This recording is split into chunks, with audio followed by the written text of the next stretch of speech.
Welcome to the CMO Scoop. I'm your host, Lara August. I'm the CEO of Robot Creative, and we've worked with thousands of what we call very large small businesses. We write marketing plans and provide marketing leadership on a part-time basis. And these consultants are called fractional CMOs, or chief marketing officers. We have a growing network of CMOs that we place with clients, and each of these CMOs brings their own unique background and perspective to the table. And I wanted to take advantage of that. So every month, I'll be having a conversation with one of the CMOs, and we'll cover topics and recurring themes that we see in these businesses that we work with. So today, my guest is MaryAnne Schweers. She is a fractional CMO working with several of our clients here at Robot. Also, the current president of the American Marketing Association here in San Antonio. And today, our topic is sales and marketing. So, MaryAnne, to begin, can you just give our audience an overview of your background, please? Sure thing. And thank you, Laura, for having me on this afternoon. Well, I have a varied background. So I started my career in marketing and really after about 10 years in the marketing space, I kind of also got looped into the technology side of the house. And so I bring a different perspective to the table, but from the standpoint of working with organizations where I've interacted with or actually led marketing and interacted with sales organizations from large to small, and in that really understood the technologies that were applied to help those particular efforts, but also to help companies adopt and utilize different tools and technologies that would help them expand their business, either through sales or marketing technologies and social media and all of the like. So I come with a wide variety and background of working with all sorts of companies across industries, mostly in the B2B space, some B2C, and having worked all over the world with large and small companies. So I love San Antonio. Yeah, and I love that part of your background, because so many of the businesses that we work with are these really large small businesses that are very successful. They're trying to get to the next level. They've worked really hard to get where they are, and they're almost all self-funded, entrepreneurial types of situations. And as they try to get to that next level, I love that you bring this big business experience to the table. So you've seen what it looks like in really large corporate situations for sales and marketing, but you've also worked with a lot of small businesses. And so I thought that would be a great place to start our discussion, to just kind of say, like, what is the typical small business like sales and marketing situation? And then, how does that compare to what you might see in the corporate world, just to give them an idea of the gap? Certainly. So in the small business settings, what I have encountered of late is that you have an organization that is very sales driven. They have a direct sales force, and maybe marketing's an afterthought, or they have an individual on the team that kind of facilitates the marketing role and, doing PowerPoints and presentations and getting sales decks put together. But there really isn't a comprehensive marketing plan in place. And so in certain situations where you are sales driven, the person leading that organization and or the sales division really has no thorough understanding of what marketing is and what the benefits are. They may think, oh, well, it's our social media strategy, or, we put up a website. Well, there's more to it than that. And so normally when I'm dealing with small to mid-sized companies, it's like, okay, let's have that conversation and talk about what is it that the sales organization is doing, and what can we do to make your lives in sales easier to do your jobs, right? And so is it tools? Is it technology? Is it putting together campaigns for email or account-based marketing or whatever might be needed, where it may be a technology, it may be strategy, it may be understanding where customer information sits across the organization, to really look at that and say, you're spending, how many sales cycles trying to close business in X industry. why are you doing that, and really having some understanding for that. So, and then the larger companies that I've dealt with, at the end of the day, it's all humans, right? And the behaviors, they're similar. So they may have deeper pockets and access to better tools and technologies because they are larger. But that doesn't necessarily guarantee success as well. So you still have to have the human element and understand what is it that we're trying to do? What's the pain point? What's the common element that you're targeting in your customers?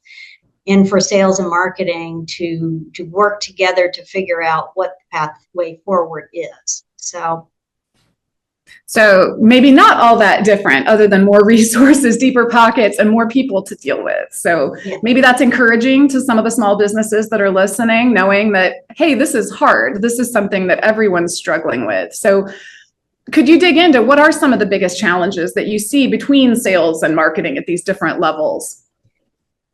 Well, first and foremost, I love, when I'm dealing with the sales organization, I'm like, okay, first let's talk about who's your customer. What are you trying to do? And then we start peeling back the layers of the onion and saying, okay, well, let's, you have these types of customers. Where's that customer information sit? And start, really poking around and saying, is it all captured on somebody's desktop? Is it in a spreadsheet? Do you use some sort of CRM system, customer relationship management, and start looking at that information more closely and seeing that, okay, why isn't the sales organization or sales reps properly capturing information and storing it in a centralized location so that we in marketing can help you perhaps create a targeted email campaign for an education industry or whatever the industry targets might be, and find those common denominators.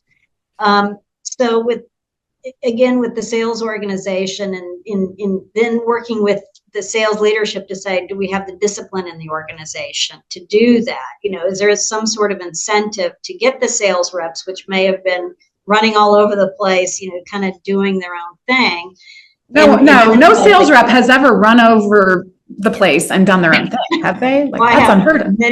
Many war stories, which we can get into in shortly, of making sure that the discipline is put in place, and then some sort of incentive is put in place, and maybe it's in the compensation program that they actually fill out the information in the CRM system or whatever utility is used to say industry or type of products, listing out the products that have been sold and or are positioned for said client and industry, so that somebody, marketing or somebody in the organization, can then go back and look at the information and say, look, we sell XYZ products in certain industry. Maybe we add another product that, has potential, much larger return on investment in that industry that maybe wasn't recognized previously. And with all the different privacy concerns and more of the third-party data situation drying up and going away, for us as marketers, having access to our own list, our own customers, intelligence about how they, even not just customers, but prospects, like the questions they ask, the pain points they have, detailed information about their industry, where they're coming from, so that you can segment that and use that for marketing purposes. That data is becoming more and more valuable. And so I think it's even more important to make sure that the CRM is filled out completely. And so I just want to emphasize the point that you made, because I hadn't heard this necessarily before working with you. And maybe it's because this is a big business thing. Sales management's hard. Getting people to do things is hard. Like people management is hard, right? Yes. But the concept of incentivizing the salespeople to thoroughly fill out the CRM, I think, is such a great nugget. It's such a simple thing to do. And, maybe not all salespeople respond to them, that type of method. Sometimes it's a stick that you need. Sometimes it's a carrot, maybe. Maybe that would work. I love that, because I just hadn't heard that before, and helping to drive home what an important part of the job it is. Yes, it is. And along that lines of, privacy and information, that the sales reps are ultimately collecting and, funneling back, and then related to any type of transaction that's coming through once a sale is completed, that for companies that are selling into really in the consumer side of the house, the state laws that are governing privacy and data become really important. I did some work with a large transportation company, bus company, and they had to comply with CCPA, the California Consumer Privacy Act. And by not having some sort of structure in place to be able to say, we have this information on X passengers that are Californian that have used our transportation services in the past, you need to be able to also have that information centralized so that if questions come up or when a state decides to enact that type of law and behavior into doing business in that state, you need to be prepared. Absolutely. And that could be used as a marketing tool as well to say that you are compliant, right? So as you are, expanding your company's business into one of these markets, that we're, fully compliant. We can, create a report on the fly and be able to show that we have this information and or delete it if a consumer makes the request to be able to do that, but becomes a strategic advantage. Absolutely. And now you're kind of touching on data management in general, and you have such a strong background working with data and large companies that are trying to wrangle their data, set up new systems, make the systems talk to each other. Could you kind of expand on the importance of sales and marketing working together and the various systems that you like to see connected and working together? Yes. I think and especially now with AI coming on board, for companies that have even just like Microsoft running in their offices, as they begin to upgrade their Microsoft platforms and either moving to Azure, moving to the cloud, Microsoft is, of course, offering Copilot free or part of the package. So companies are now starting to entertain using Copilot to type information together. Could be, previous PowerPoints, could be Word documents as you're building a proposal for an RFP or sales collateral. So there's opportunities to add even into that, CRM platforms from Salesforce, which is, I think, complicated, but there's certainly HubSpot and probably 5,000 other packages in the marketplace that you can utilize for CRM platforms. And then you have tools that I think are interesting called sales enablement, like Gong and others that really help you and help the sales organization and customers kind of navigate at their own speed when they come to a website and say, I'm interested in XYZ product or widget, and it starts serving up information related to that product to help the sales organization and the sales rep close the deal without being completely intrusive, right? And browbeating the prospect down. So there are tools, not just for the big guys, but for small business now that allow for that capability where companies can be a little bit more efficient in their sales and marketing efforts.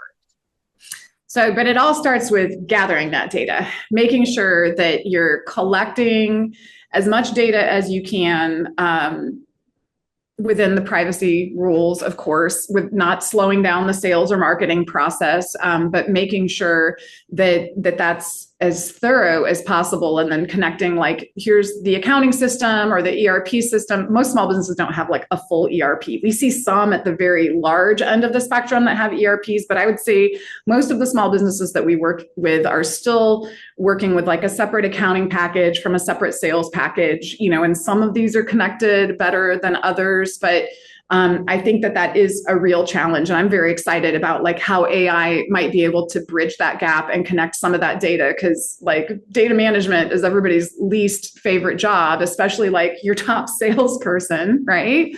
Not their favorite thing. One of my favorite stories is a client that couldn't get the customer service reps that were receiving inbound leads to ask, how did you hear about us? Like, this is a critical between marketing and sales, right? We want to know how these leads are coming in. We can't capture everything from a phone call the way you can from a web lead or something like that. To know, we have to actually ask the human being, how did you hear about this? And then enter that data into an application. And we met with the sales team. We were doing sales weekly training, trying to explain, here's the marketing we're doing on the front end to try to bring leads in the front door. If you could just ask this question, we'd know if this money we're spending made sense or not, right? We're running several different campaigns and programs and trying to analyze the results. We just need them to ask this question. And then best tip I've ever had is make the program default to I didn't ask. So, because what we were finding is that the default, like the first item on the list was the default. And so we had this preponderance of leads that appeared to come in from whatever that first item was on the list. Say it's like Yellow Pages. It was a million years ago. So just by changing the default to I didn't ask, we started to change the behavior of the sales team, because the next week it was real embarrassing when everybody's reports came up as I didn't ask. And then the week after that, like, we had a little more adoption, and, you know, it's a process, it's a coaching process. And then they ultimately began to see, oh, wow, now we're getting better leads and we get better commissions. But it can be really hard to train that on the front end. Well, and in adoption, I mean, that's the key, right? So one of the clients that we worked with, they had a sales organization, and they were part of a much larger organization, but the sales organization acted still like they were the small mom and pop shop. And I'm like, you have an advantage. You have the relationship in the branding from your mothership company, the parent company. But one of the things is we're building a social strategy. We really need your help, Salesforce, to share information and to start conversations on LinkedIn, your target audience. And so once I realized that they were kind of all over the charts with how they were doing that or not doing it, it's like, let's do some training on how the salespeople can effectively use LinkedIn without it being cumbersome. Don't be afraid of it. So that when, we put together a marketing campaign, that you're sharing it and furthering your exposure into your networks and the people that you know and are in your world. And so it took some time, but they eventually got it. And made it simple. It's like, here, all you have to do is this, two steps, simple, super simple. And so taking something that could be construed as very complex and making it palatable for the sales organization to do. So by doing that, they went from 0 to, thousands and thousands of impressions, and, and got more foot traffic at events that they were attending globally to say, oh, we read, we saw the post, and we came by and registered for an event, or the giveaway that you were doing at your booth, and et cetera. So we were able to kind of change some behaviors within the sales organization. Yeah, I think for a lot of small businesses that are very sales team driven, and this tends to be a lot of B2B businesses where they've had a sales team, they don't have much marketing in place. Like, social media is a really fantastic place to start, because corporate social posts have a very limited reach compared to individual social posts. It's like 80%, or, depending on the platform, the individual reach on every platform, the way the algorithms work, is so much stronger that if you can harness all the salespeople that you have, whether it's 1 or 10 or, whatever, using them as a force multiplier when it comes to getting the word out is so important. And I've met some companies that are like nervous to have the salespeople taking an outward view. And it's like, they're already outward facing, they're attending events, they're representing the company. If you're worried about what they're going to say, let's can some messaging or do some training, but you need to let them take advantage of this tool, I think. And you've done a lot of that with the companies that you've worked with. So if you have any tips about how you guide like a sales meeting, or, how you how you get them to buy into this. How do you actually get them to do it? If there's any like nuggets that you have for our audience, that would be great. But it's certainly, again, having first and foremost is making sure that the sales group is aligned with the marketing message and strategy. And I've seen, sales reps where they're like, hey, can we, tweak the marketing and change the logo to be more law enforcement? And I'm like, absolutely not. Not allowed, verboten. We're not doing that. But we can do this. We can create messaging that resonates with your audience, and you can share it till the cows come home. I mean, I don't really care, but working with the organization as a whole and saying, okay, what is the message that we're trying to convey? And then working with the sales reps themselves to say, is there some sort, do we need to make a little bit of variation for the industry and or customers that you're dealing with? That's not a problem. And then, get them comfortable in being able to share, posts and or give feedback, what's working for you guys, does it work? And then to change behaviors, we've also seen where, we had a consistent strategy. It was, continuing to grow and do make some impressions. But I was emphatic. It's like, we need to change the narrative. And so let me have one of your guys and let me get him out there and put him in front of, it was back for our marketing AMA, who was an AI guy, small business. And they, the impressions that were received post-event where we had him speak and we took photographs and we videoed it and shared everything. And, he has, the benefit back to the client was really, really good. More leads were coming in, more impressions. And the sales team in the organization came back and said, we like the social media strategy, but we want to see more of that. And I'm like, bingo. So I'm like, this is why I tell you, this is what we're going to be doing.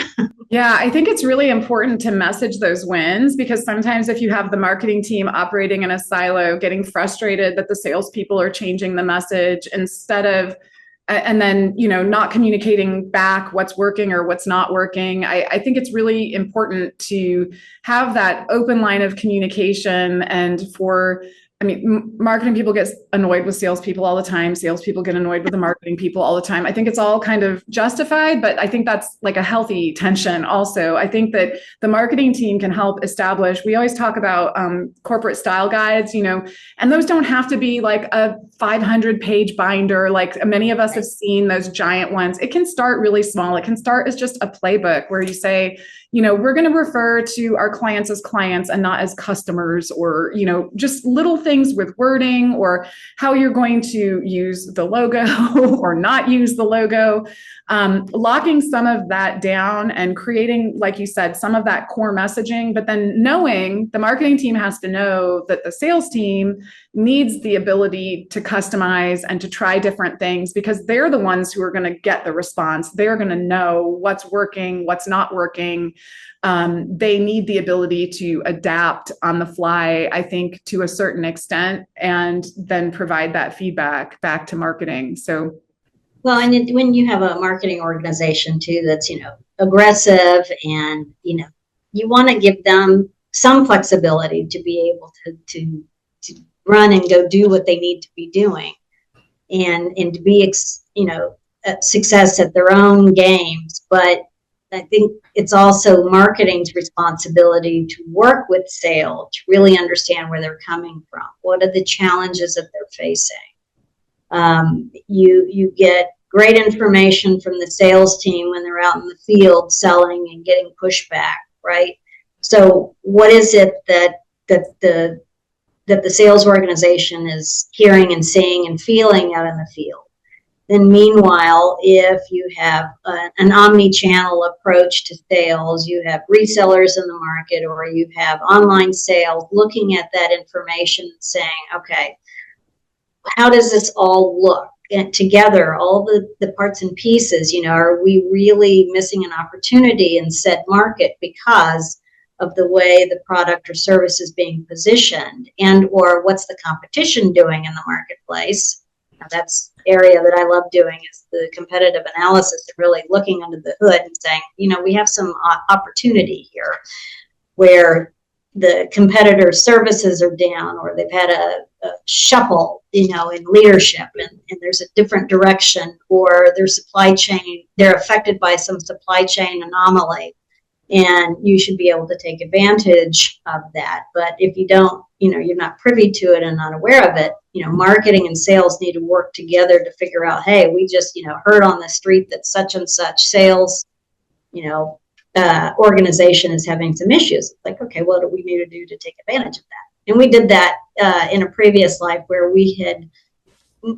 I ran international marketing for a large chemical manufacturer, and we realized that McDonald's had killed one of their vendors for doing what we call QSR and MRO in maintenance, repair, and operations. So you think like dish detergents for commercial dishwashing machines in the quick service restaurants industry.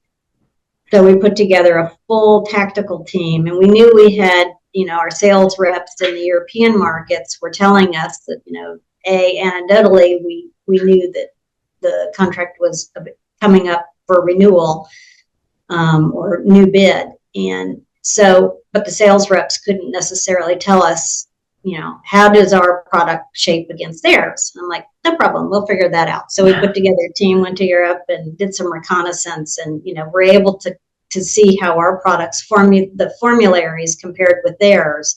And we were able to win the contract with the, McDonald's in Europe. So that's awesome. And I think that that's something that small businesses overlook a lot. They think they know the competition, they think they know the audience. And I think it's always good to reflect on how long has it been since we've done a true target audience profile, and done that very objectively, instead of just thinking from our gut that we know who the customer is, right? Like how often have you revisited that research and pulled actual data to make some of those determinations? And then, so that's on like defining the customer, but then you also mentioned the competition, doing a deep competitive analysis. That's something that I do find some sales teams, especially in small business, they're like, oh, we know who all of our competitors are, but they and sometimes they do, and they catch wind of things very quickly, but sometimes they don't. And sometimes it's very eye-opening if a marketing team can provide a competitive analysis and say like, hey, have you checked them out lately? Like, here's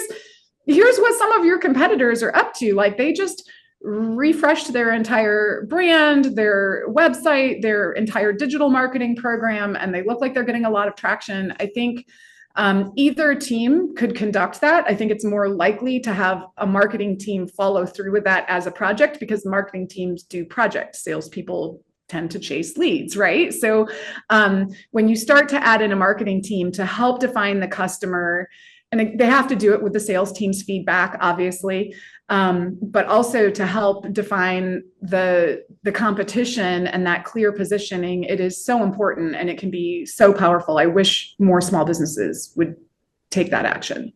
Yeah, and I think it becomes even more important in this market dynamic where, companies with all the tariffs, et cetera, are trying to find alternative sources for information and products and services. So, does that give you opportunity to take advantage of? And what does that opportunity look like? Is it a pricing? Is it resource based? Is it just having, the right people in place to be able to do that and service an account because the vendor is, not located here necessarily?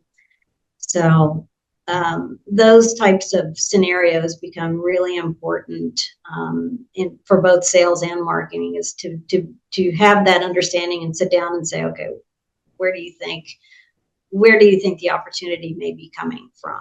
And then sometimes even when you're doing that activity, you may identify that there is a new and better use for your own product in the market that might not have been thought of previously, because companies tend to get so close to it, right?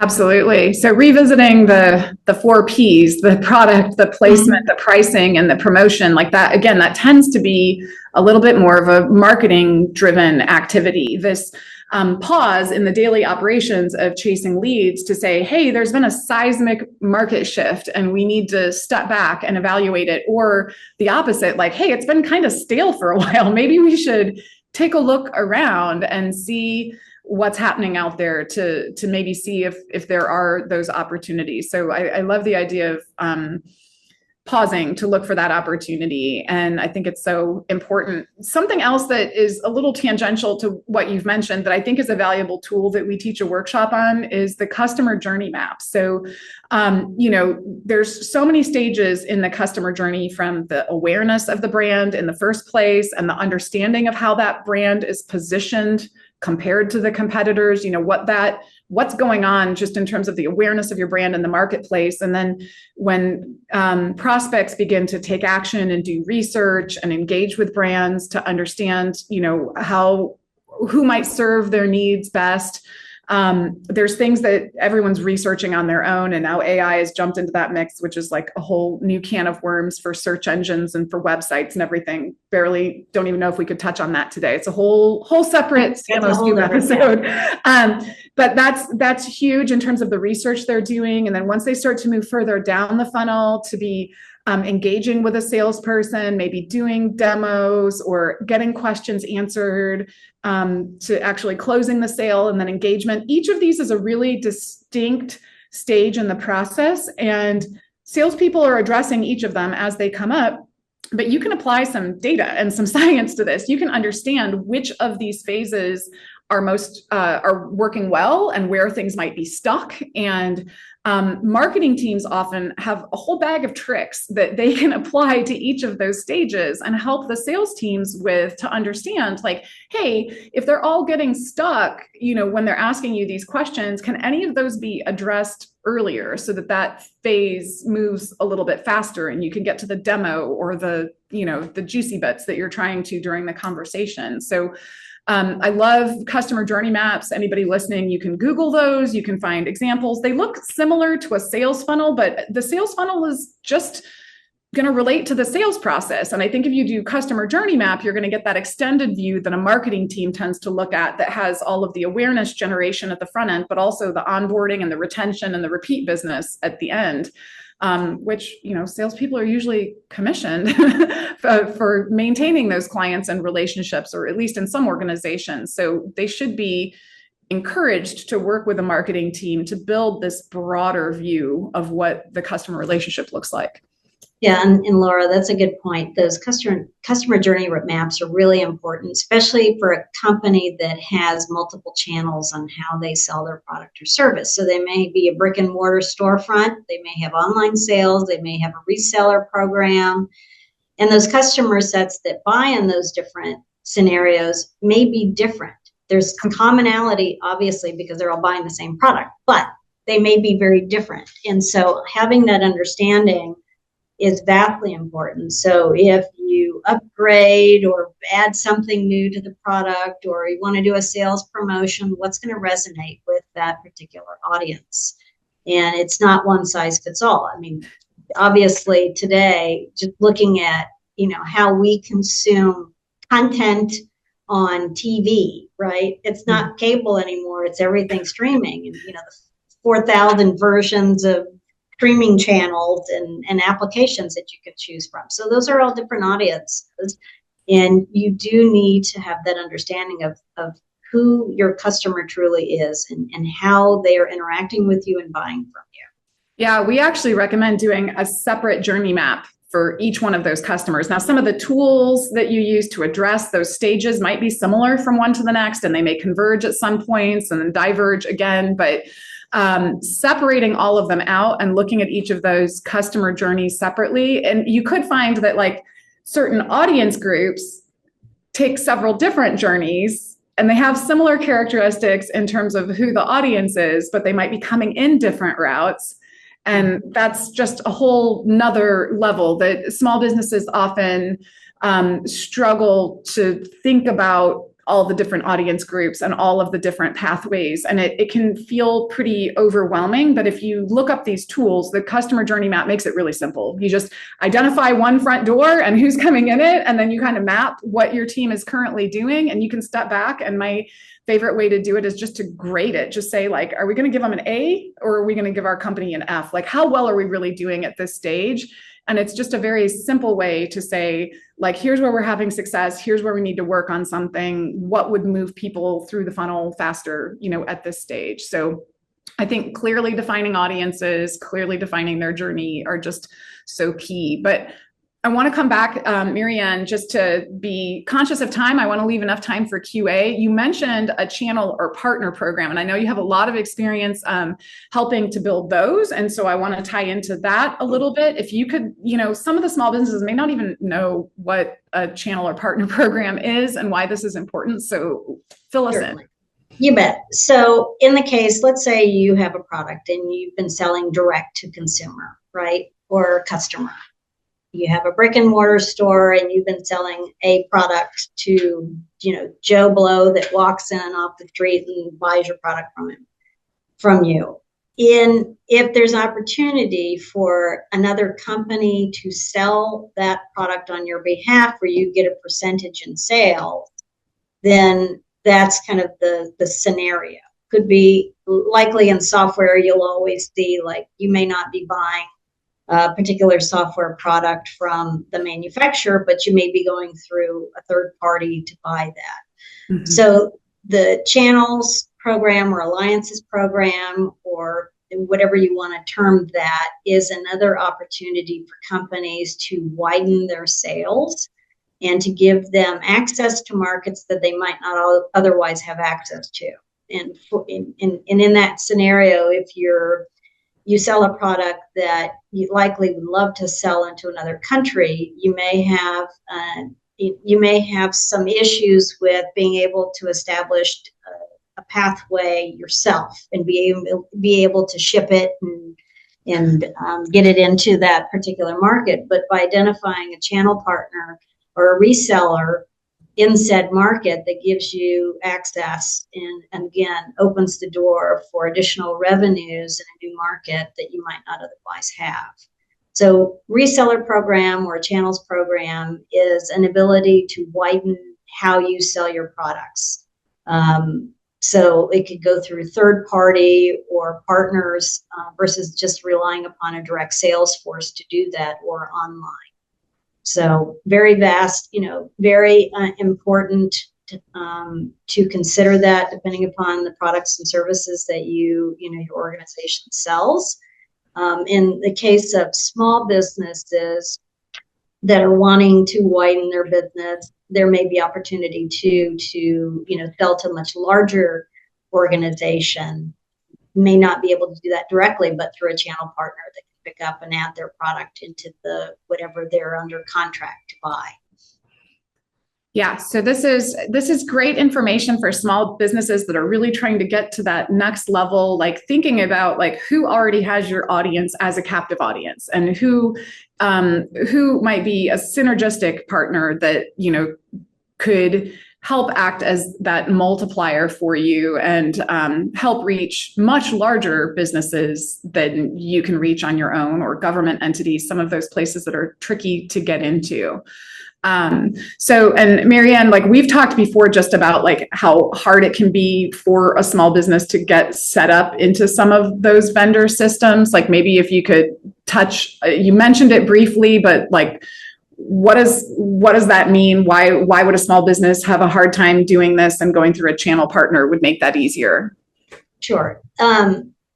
In some cases, like if they're selling into a government entity or an educational institution, there may be some requirements that precludes them from being able to do that. Some history in the company.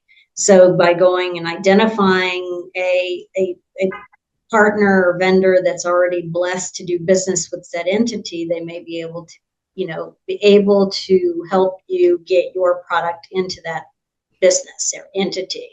Now, if there isn't an issue, I always, tell companies, depending upon what type of product or service that they have, that, if Have you thought about selling this to the Defense Department or, the University of Texas system? And registering, as a small business into their supplier database and going through the various hoops that are required. But once you're in place in that type of company, you have a captive audience. And to take that one step further, prior to the internet really, really becoming what it is today, many companies, the larger companies, required that in order to do business with them, you had to do so electronically, meaning purchase orders and invoices and all of the day-to-day paperwork to facilitate a sale would be done electronically. And so in previous roles where we were doing business with like Ford Motor Company or Boeing Corporation, and we were a small supplier, they would have vendor conferences, and, I would watch the other vendors in the room bitch and moan, and, they didn't want to have to go through the exercise of sending that information electronically. And I'd always raise my hand and say, we're going to do it backwards, forwards, and we'll do it. And you want an electronic catalog, we'll build it. And it made it hard for that company to terminate us. So it was very hard to cut the umbilical cord because they had to make investment of their time and energy and their systems to be able to do business with us. So anytime that you have that flexibility to be able to do that, yes, some of it's a pain and some of it is, costly by way of time and hiring the right team to bring in to be able to adhere to whatever the requirement might be, but in the long run, it can become a strategic advantage in your sales. So, love it. Definitely something more small businesses should be less afraid of, and look for the opportunity and look for the right partners and look for that kind of like golden handcuffs situation or contracting situation to really lock in on those larger opportunities and maybe not be afraid of them. Appreciate that perspective so much. And I know our small business clients do. MaryAnne, before we switch to Q&A, is there any last parting, thought or advice that you just wish, like all small businesses with a sales team that are trying to do more with marketing, something that you really wish they would implement? Don't be afraid of the technology that's out there. I mean, there are certainly, 31 flavors of every type of technology you can think of, from CRM and sales enablement and AI tools. But, if you're using, the Microsoft suite, explore what you can do with that, truly. And it's not it's not a replacement, but it's there to help you and help you get eyes on really what your customers are doing and how they interact with you, and especially if you're selling through to multiple groups of different types of people and through different channels, being able to look at that information more quickly and broadly will help in decision making to see what you can do. So to further your own business and relationships with your customer base. Embrace your data, right? Yeah. You gotta embrace the data. Embrace it, but don't be afraid of it. Yeah, it's coming, and you can't turn on the news or read, your LinkedIn or anything on social media and not see AI in it. That's still evolving, but I think there's some really good tools out there that can really help small business. Awesome. Thank you, MaryAnne. So right now we have some time. We want to take questions from the audience. So Tangela, if you want to come on and let us know what questions we have, and anybody that's listening, we're an open book. So any questions that you have, advice that you're looking for, please feel free to use the QA function in Zoom to add some questions, and we'll be happy to address any thoughts you have. Wonderful. So I do have a question, and the question is it easier to have just one or two strategies running during a time frame and just assume your leads during that time period are from the actively running strategies? Do you worry customers are turned off by filling the surveys online? I think those might be two separate questions. They are. They were entered together. We'll break them apart. So yes. Yes, having one or two strategies and just assuming that your leads during that time period are coming from those strategies. We'll start there. Ooh, that's a good question. It depends on really what the product and service is. Like you might have a sales, a sales program set up to incentivize a certain audience to buy. You may have a secondary program in place that launches a new product or service. So do you wait?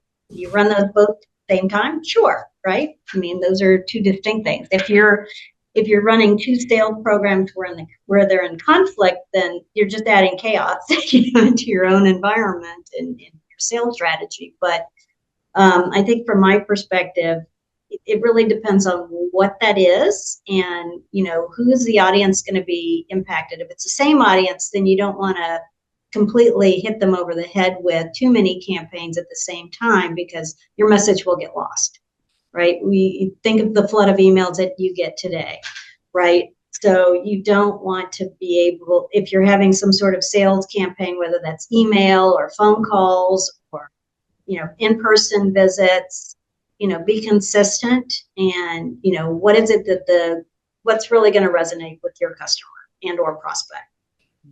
Yeah, I think from a marketing perspective, we're A/B testing all the time. So, in terms of finding the messaging also all needs to be within brand, but we might be testing different headlines that are all still very much on point with the brand, but some may lead to more clicks. And if we're talking about different platforms or different avenues, mediums that we might be using for advertising, I don't think that it makes sense to funnel all that and put all your eggs in one basket and assume that's going to work just to make it easier for your salespeople. Like, I don't think that that's necessary at all. Most campaigns are running from a marketing perspective across, omni-channel campaigns. Like they're running across all of the different mediums. We're testing them, we're analyzing them. We can see because almost everything's digital these days, you can gather so much data to see which of those are bringing the leads in. So I think that having a team that can address those, whether they're coming in via the website, via chat, via emails, via phone calls, front door, you name it. I don't know any business that doesn't want all the leads coming in that they can get. So figuring out how to embrace all of these technologies, and there's so many simple tools that are available. So I'm not sure if we're answering the question, precisely as you had wondered. So feel free to ask for any clarification. And Tangela, you have the part two for that? Thank you. The part two is, do you worry customers are turned off by filling out the surveys online? Depends on what it is from my perspective. I mean, if it's a study or research report or some product information, sure, I'll fill out the form. Will I give them my work email address? Maybe not. I might give them a Gmail, right? But it really depends on what that is. And I think, I really think, if the individual really wants that information, they'll fill out a form. Yeah, I think it's situational too, right? There are certain stages in the process where you are lucky if you can get their name and their email. And there are further stages in the process where you might be able to get very detailed information from them because it's going to help you answer their questions and serve their needs. And so I think you need to look at where you're at in that customer journey again and how much you're asking at each of those points in time. And that, usually as the relationship develops further, you can get more information. If you're going in cold for like prospects or people that don't have much contact with you already, there's incentives that you can give, like MaryAnne mentioned for research studies. Like you can literally pay people to answer questions to get more detailed information if you really don't have any idea what your prospective audience is going to think about a product or about a campaign or about a new brand or something like that. But that's the hardest information to gather, and it almost always has to be incentivized. If you want a lot of information up front from a cold audience, like usually takes something like that. Once they start engaging with you, I would say sprinkling it in slowly and beefing up that information you have in the CRM over time as you develop the relationship is probably the best strategy. Awesome. Thank you for that. The first one is, should I put sales and marketing under one leader? From my perspective, that depends. Depends on the leader, right?